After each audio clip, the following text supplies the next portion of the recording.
Oui. Madame la rapporteure générale. Merci, Monsieur le Président.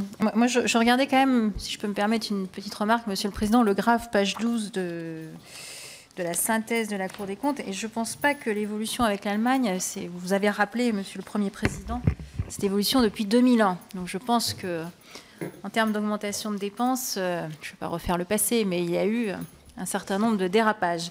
Alors moi, j'avais des questions assez précises sur le rapport que vous venez de nous présenter et qui est effectivement très complet. On voit, et vous le signalez, qu'on a pour l'État le niveau en volume d'augmentation de dépenses le plus bas depuis 1998 et qu'on a même une sous-exécution budgétaire. Et vous pointez dans le même temps le fait que la dette a augmenté et que tant qu'elle n'est pas stabilisée, dans le fond, ce que vous dites peut-être un peu, c'est que les efforts engrangés ou les efforts menés, si cette stabilisation n'est pas à l'ordre du jour, ces efforts portent moins leurs fruits ou moins leurs effets que ce qu'on pourrait obtenir avec une stabilisation de la dette. Du coup, j'aurais souhaité savoir si vous aviez calculé un niveau de croissance que vous jugez nécessaire pour obtenir la stabilisation de la dette avec tous les efforts qui sont d'ores et déjà engrangés aujourd'hui en termes de réduction de dépenses publiques, puisque vous l'avez parfaitement signalé.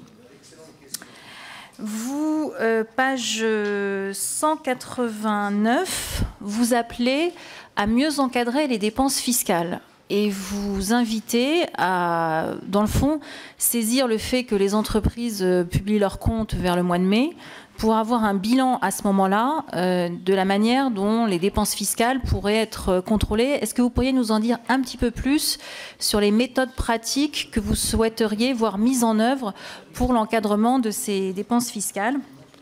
Et puis une dernière question qui porte sur la page 215 de votre rapport, sur le tableau qui est proposé.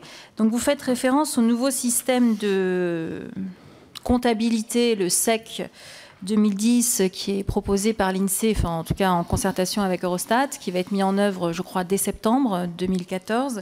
Et on voit qu'on a une augmentation d'à peu près 30 milliards des dépenses publiques. Est-ce que ces 30 milliards correspondent exclusivement à de la requalification de crédit, des dépenses fiscales de crédit d'impôt? Et si oui, est-ce que vous pourriez nous dire lesquels, ceux que vous avez pris en compte dans ce tableau? Merci. Merci.